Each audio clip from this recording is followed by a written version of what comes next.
देखिए, मेरा मानना है कि हमारे मुद्दे ये नहीं होने चाहिए। बैकवर्ड क्लास के लिए कौन रिलीफ देने की बात करता है, कौन नहीं करता है, ये महत्वपूर्ण है। जातिगत जनगणना पे प्रधानमंत्री जी की चुप्पी और लगातार चुप्पी वो चिंता का विषय होना चाहिए। ये सब जानते हैं कि कैसे उनकी जाति को जब वो मुख्यमंत्री बने तो संलग्न कराया गया वहाँ की गुजरात की सूची में, लेकिन हमारे लिए ये विषय महत्वपूर्ण नहीं है। हमारे लिए विषय महत्वपूर्ण है कि सामाजिक न्याय के व्यापक सरोकारों के लिए प्रधानमंत्री जी की चिंता सतही है या नहीं है। और सतही इसलिए दिखती है कि जातिगत जनगणना जैसे ज्वलंत मुद्दे, जैसे बिहार के सर्वेक्षण को, जातिगत सर्वेक्षण को 9वीं अनुसूची में शामिल कराने के लिए कोई प्रोएक्टिव स्टेप ना लेना, ये हमारे लिए सामूहिक चिंता का विषय होना चाहिए, ना कि वो व्यक्तिगत तौर पे किस जाति से आते हैं या नहीं आते हैं। सेकंड मिलिट्री का प्लेन यूएसए से 119 इलीगल इमिग्रेंट को लेकर अमृतसर पहुंचेगा। देखिए, हमने सदन में भी इस पर माननीय एमईए जयशंकर जी को कहा था कि ये असहज करता है। जो छवियां हम देखते हैं, पाँव में बेड़ी, हाथ में बेड़ी, वो हो सकता है अमेरिका के लिए इलीगल सिटीजन है, इलीगल इन्फिल्ट्रेटर भी कह लीजिए, ये शब्द ज़्यादा आजकल चलता है, लेकिन हमारे देश के तो नागरिक हैं। एक गरिमा भारत जैसे विशाल देश के नागरिक की कहीं जो होनी चाहिए, उसका अभाव दिख रहा है। माननीय जयशंकर जी ने पुराना डेटा भी दिया था, हमने पुराने दौर के भी डिपोटेशन को देखा है, लेकिन इस तरह से अमानवीय तरीके से नहीं देखा था। सरकार इसके लिए पहल करे। ये अमानवीय तरीका, मैं बार बार कह रहा हूँ, अनसेटल करता है। भगवंत मान उसमें कॉन्स्पिरेसी नजर आती है जो प्लेन लैंड अमृतसर में कर रहा है। उन्होंने मिनिस्ट्री ऑफ एक्सटर्नल अफेयर्स से जानना चाहा कि क्या क्राइटेरिया है कि प्लेन को यहाँ लैंड किया जाए। देखिए, ये सारी चीज़ें मैं समझता हूँ गैर प्रासंगिक हैं कि प्लेन अमृतसर में लैंड कर रहा है या अहमदाबाद में लैंड कर रहा है या दिल्ली मुंबई में लैंड कर रहा है। महत्वपूर्ण ये है कि किन हालात में उन्हें लाया जा रहा है। ये प्रश्न बहुत गंभीर है और ये चिंता का विषय है। रही बात पंजाब के प्रति, तो मैं कहूँगा कि थोड़ी नाइंसाफ़ी तो बढ़ती जा रही है। प्रधानमंत्री लीड पैनल सिलेक्ट करेगा न्यू सीईसी को 17 तारीख को।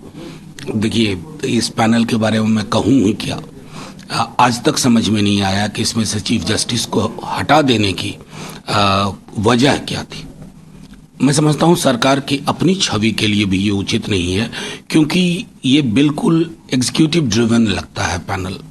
अब 3 लोग हैं जिसमें 2 हमेशा एक साथ होंगे, तो इसको डेमोक्रेटिक पैनल तो नहीं कह सकते हैं, पारदर्शी पैनल तो कतई नहीं कह सकते। और उसके आधार पर जब सीईसी का चयन होता है तो वो सीईसी आपको, मैं समझता हूँ, शेरो शायरी में उलझा के रखेंगे, और वो भी बहुत अव्वल दर्जे की शेरो शायरी नहीं। केजरीवाल ने एक्स हैंडल पर अपना आईडी चेंज किया है। अब ये सारी चीज़ें न्यूज़ वर्दी तो मैं नहीं मानता हूँ। आईडी चेंज करना ये किसी भी व्यक्ति का एक अपना विवेक है, प्रेरोगेटिव है। अफजल अंसारी जो समाजवादी पार्टी के एमपी हैं, उनको बुक कर दिया गया। उन्होंने कमेंट किया था कि जो स्वर्ग है वो हाउसफुल हो जाएगा कुंभ को लेकर उन्होंने बातें की। अब देखिए, ये सारी टिप्पणियां जो इधर से कोई लोग करते हैं या उस मजहब से कोई लोग करते हैं, इस धर्म की टिप्पणी, उस धर्म की टिप्पणी, हम उलझ के रह गए हैं। कुंभ तो पहले भी होता था, जब योगी जी नहीं होंगे, मोदी जी नहीं होंगे, हम नहीं होंगे, आप नहीं होंगे, तब भी कुंभ होगा, क्योंकि कुंभ निरंतरता की चीज़ है। कुंभ को आप कॉपीराइट बनाते हैं, सबकी डुबकियां गिनते हैं, कौन 4 डुबकी लिया, कौन 8 डुबकी लिया, किसने ढंग से लिया, किसने ढंग से नहीं लिया। ये इस देश की आज की डेट में अगर प्राथमिकता हो गई है तो हम सबको चिंता करनी होगी कि हमारे सरोकार, रोटी रोजगार कहाँ चले गए। प्रहलाद जोशी कल फार्मर के साथ मीटिंग उन्होंने की। उन्होंने कहा कि मीटिंग काफ़ी फ्रूटफुल रही। मैंने बहुत तन्मयता से उनकी बात को ध्यान से। देखिए, मैं चाहता हूं कि इसको रिजॉल्व करें। धलेवाल जी इतने दिनों से आमरण अनशन पे हैं, सरकार ने खुद काले कानून पे अपने पांव वापस लिए, पार्लियामेंट से पास होने के बावजूद आज की डेट में लीगल गारंटी जो एमएसपी की है सबसे बड़ी डिमांड है, और कुछ उसके साथ महत्वपूर्ण चीज़ें जुड़ी हुई हैं। आप उसको रिजॉल्व करिए। अपने उद्योगपति दोस्तों को आप कितनी सहजता से लाखों करोड़ों का ऋण माफ कर देते हैं। वही सहजता, वही तत्परता आपको अपने कृषक बंधुओं के लिए भी रखनी होगी, अन्यथा साफ दिखेगा कि किसी के लिए आसमान पे खुशहाली है, किसी के लिए जमीन पे बदहाली है। वाइस प्रेसिडेंट जगदीप धनखड़ ने सवाल करे, chief justice of India democracy में कैसे आ सकता है? देखिए, मेरा सीधे मानना है कि पूरी जुडिशियरी को लेकर के हमें सोचने की जरूरत है, और हमने बिल भी एक इस मौजूदा सत्र में पेश किया था कि जुडिशियरी में रिप्रेजेंटेशन नहीं है, खास करके देश के 85% वर्गों का, SC, ST, OBC। इस रिप्रेजेंटेशन की इसलिए भी जरूरत है ना कि न्याय अगर प्रतिनिधित्व को सुनिश्चित नहीं करेगा, आधा अधूरा रहेगा, अछूता रह जाएगा कई जिंदगियों से। उस दृष्टिकोण से हमें जुडिशियरी को देखने की जरूरत है, और वो हमारी प्रजातांत्रिक व्यवस्था का एक अभिन्न हिस्सा था, है और रहेगा। असदुद्दीन ओवैसी कहते हैं कि वक्फ बिल अगर लॉ कानून बन जाएगा तो मुस्लिम कभी नीतीश कुमार, चंद्रबाबू नायडू और चिराग को कभी माफ नहीं। सिर्फ मुस्लिम ही नहीं, देश के अलग अलग हिस्सों के अलग अलग नागरिक बहुत गौर से देख रहे हैं। मनसा वाचा कर्मणा चंद्रबाबू नायडू हों, जिन्होंने हमारे साथ काम किया है, 19 में नीतीश जी हों, जो मैं समझता हूं कि 24 की जनवरी तक साथ में काम किया है, और सारे कमिटमेंट उनके यही थे। अचानक कमिटमेंट अगर हवा में काफूर हो रहे हैं तो ये राजनीति के भी बंदोबस्ती का काम हो जाएगा उनके लिए। बात कर लेते हैं लोकसभा स्पीकर कंस्टिट्यूटिव कमेटी तो एग्जामिन न्यू IT लॉ को लेकर। देखिए, न्यू IT लॉ का जो ड्राफ्ट हमने देखा था उसमें बहुत दिक्कतें हैं।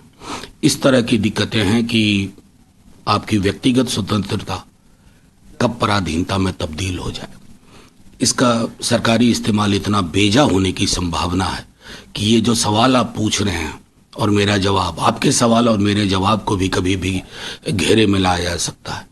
एक प्रजातांत्रिक मुल्क में सोच की आज़ादी होनी चाहिए, अभिव्यक्ति की आज़ादी होनी चाहिए, उसमें किंतु परंतु लगा देंगे तो बहुत मुश्किल होगी। बात कर लेते हैं हरियाणा हो गया, महाराष्ट्र हो गया, दिल्ली हो गया, अब बारी बिहार की, कैसे नहीं, देखिए, देखने का क्या है, लकीर तो बड़ी खींच दी है तेजस्वी जी ने। मैं बार बार कहता हूं कि बिहार के आर्थिक सर्वेक्षण के बाद सबसे बड़ी चिंता का विषय था वो लगभग करोड़ के लगभग वो गरीब परिवार। माई बहिन मान योजना उस दिशा में एक पहलकदमी है। बिजली की मार गरीब को तो छोड़िए, निम्न वर्ग आय वर्ग को, मध्यम आय वर्ग को भी परेशान कर रही है। उसमें रिलीफ 200 यूनिट की होने वाली।